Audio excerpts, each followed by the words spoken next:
Today we're going to be checking out the PandorA Power Amp from Lichtlaerm.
Some more cool stuff from Lichtlaerm. I've definitely made it no secret that I am a big fan of Lichtlaerm. And at NAMM this year, they had this setup with a preamp pedal that they're working on. And it fooled basically everybody, myself included. I go to the amp booth. I figure I'm plugging into this whole wide array of pedals and into the Prometheus amplifier, which I can't wait to get mine. I have one on order. And I figure I'm chugging through the Prometheus. Everything's sounding great and plenty loud through the 412 next to my head. And then Daniel lets me know I'm playing through a prototype preamp pedal that's also going into this power amp in a pedal format. And that's what I'm actually listening to. And it felt and played so good. Which, by the way, whenever that preamp pedal comes out, that thing is so sick. It is so good. Everybody at that booth was just absolutely in love with the thing. It sounds so good. The wizardry over there at Lichtlaerm has yet again produced something super cool, and I can't wait to have that on the channel as well. But like I said, that new preamp pedal was plugged into this power amp, the PandorA pedal-sized power amp. And this thing, if you plug it into an 8 ohm cabinet, is going to be a 60 watt amplifier. You can run it from 12 to 24 volts. The higher the voltage, the more headroom. And this thing is plenty loud. It's meant to take analog signals from like pedals and stuff, so not from modelers specifically. Essentially, this is the solution for a compact, good sounding loud rig. So the controls in this thing are dead simple. You're going to have the level control, which means more or less volume. And we all know more volume equal more good.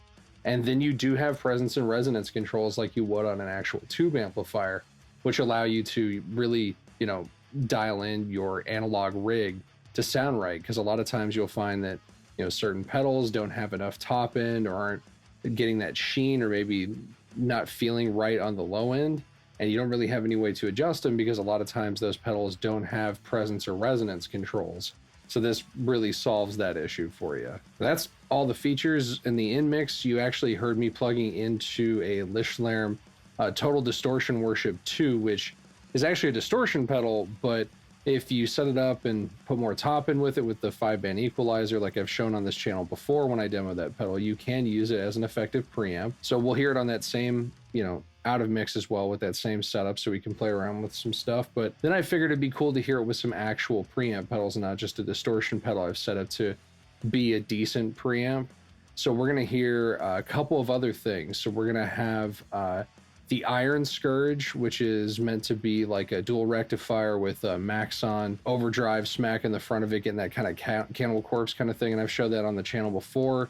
We are going to have an Aris Effects 51 Filthy, which is like a modded, modern, super just cutting and aggressive 5150 kind of thing. And then we're also going to have the Peppers Pedals Rot, which is like a JCM 800 being hit with like a Tube Screamer and a Rat to get kind of that obituary thing. I thought it'd be cool to have kind of an array of different sounds, like a distortion, something that's more sludgy, and then a couple of things for more kind of tight stuff. So something really tight and modern, and then something more like really nasty and brutal and Cannibal Corpsey. And then this thing is going to be the whole time just plugged into my 2-Notes Captor X with a DV77 and VM1265 IR blend. It's my personal one. You can actually get it for free in a link down below if you want to check it out. It's mostly the DV77, just a hair of the VM1265 blended in there for a little bit of mid-range flavor. But let's just actually hear how this thing performs.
So as you were able to hear, fantastic compact power amp that can do a lot of different kinds of things with a lot of different kinds of pedals. Sounded great with the distortion pedal. Sounded really, really good with the preamp stuff, especially some of the more modern, tight, chunky stuff, like just, ooh, really aggressive. And I would totally gig with a good preamp pedal and this going into a 412. That would be more than enough. That and a noise gate, I would be absolutely set to get some sick tones live. And I think I'd have the same thing where a lot of people would think I'm plugged into an amplifier when really I'm plugged into a sick pedal going into this compact pedal power amp section. And because of the presence and resonance controls on this, I was really able to dial in each pedal so that it had enough top end sheen, that sounded right. Especially the preamp pedals just sounded like the amps they were supposed to sound like. Again, it would just be totally ideal for a compact live rig. And if you're worried that this thing wouldn't be loud enough, it is plenty loud. Like, it was really, really loud at NAMM. This thing can definitely push and go. So if you got a 412 to go into this, I don't think you're going to really have much problem keeping up in a band context. So I feel like Lichtlaerm have just kind of done it again. Everything they seem to put out is fantastic, and I always end up digging it and see the utility in it. They're always made really well, and I think aesthetically, I've said this before, some of the best looking pedals I've ever seen. I would be interested to know your thoughts, if you dug any of the preamps or if you've been looking at this yourself. Leave a comment down below. But thanks for watching. Stay metal.